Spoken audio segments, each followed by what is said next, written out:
अस्सलामु अलैकुम वरहमतुल्लाहि वबरकातुहू। कुरानी मालूमात चैनल में एक नई वीडियो के साथ मैं आपकी खिदमत में हाज़िर हूँ।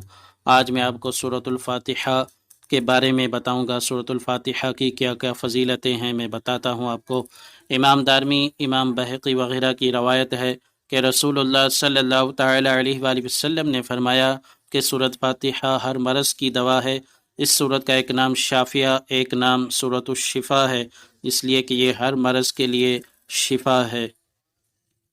जो शख्स 100 मरतबा सूरत फातिहा पढ़कर जो दुआ मांगी जाए उसको अल्लाह ताला कबूल फरमाता है।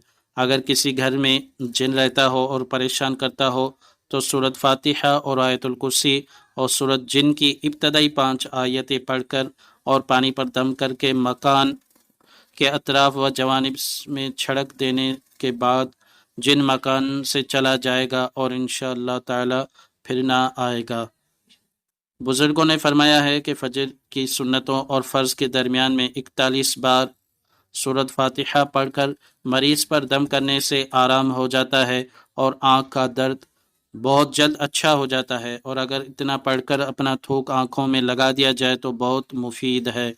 हज़रत ख्वाजा निज़ामुद्दीन औलिया रहमतुल्लाह ताला अलैह फरमाते हैं कि अगर कोई मुश्किल पेश आ जाए तो सूरत फातिहा इस तरह 40 मरतबा पढ़ो कि बिस्मिल्लाहिर्रहमानिर्रहीम की मीम को अल्हम्द के लाम में मिलाओ और अर्रहमानिर्रहीम को 3 बार पढ़ो और हर मरतबा आखिर में 3 बार आमीन कहो। इंशाअल्लाह ताला जो मकसद होगा हासिल होगी, जो हाजत होगी पूरी होगी। बीमारी और आफतों को दूर करने के लिए एक आयत का बहुत ही मुजरब अमल है। आपको करना यह है कि इय्याका नअबुदु व इय्याका नस्तईन रोज़ाना 11,000 मरतबा सिर्फ इतना पढ़ना है, और अव्वल आखिर 3-3 बार दुरूद शरीफ भी पढ़ो। बीमारियां और बलाओं को दूर करने के लिए बहुत ही मुजरब अमल है। ये 7 दिनों तक करना है। सूरत फातिहा में 3 नाम अल्लाह के आए हैं, अल्लाह, रहमान, रहीम। इसका वजीफ़ा बहुत ही मुजरब है। जुमा के दिन नमाज असर के बाद मगरिब तक या अल्लाह या रहमान या रहीम पढ़ते रहें। अव्वल आखिर 11 बार दुरूद शरीफ लाजमी पढ़ें। फिर अपने मकसद के लिए दुआ करें। वही मुसल्ले पर बैठे रहें। उसके बाद मगरिब की नमाज पढ़कर दुआ करें। ये अमल जब तक मकसद हासिल ना हो हर जुमा को करें। इंशाअल्लाह ताला आपके तमाम मकासद हासिल हो जाएंगी, तमाम हाजतें पूरी हो जाएंगी। ये अमल निहायत आजमूदा व मुजरब है। ये अमल हज़रत ख़िज़र अलैहिस्सलाम ने किसी औलिया किराम को बताया था। आप भी करें और अपने मकासद और हाजात को पूरा करें। आइए एक और अमल आपको बताता हूँ। सूरत फातिहा इशा की नमाज के बाद 100 मरतबा पढ़ें। इंशाअल्लाह ताला जिसे कुरान याद नहीं हो रहा वो जल्द याद कर लेगा और आसानी से याद हो जाएगा कुरान पाक। अब मैं आपको बताता हूँ बिस्मिल्लाहिर्रहमानिर्रहीम को अल्हम्द से कैसे मिलाकर पढ़ना है। सुनिए।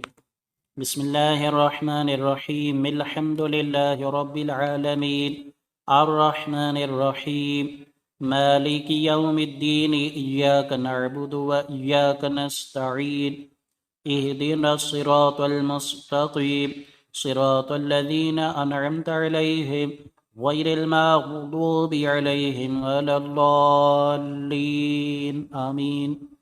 आपको ये वीडियो कैसी लगी? वीडियो के बारे में नीचे कमेंट में ज़रूर बताइएगा। मेरे चैनल पर नए हैं तो चैनल सब्सक्राइब कीजिए।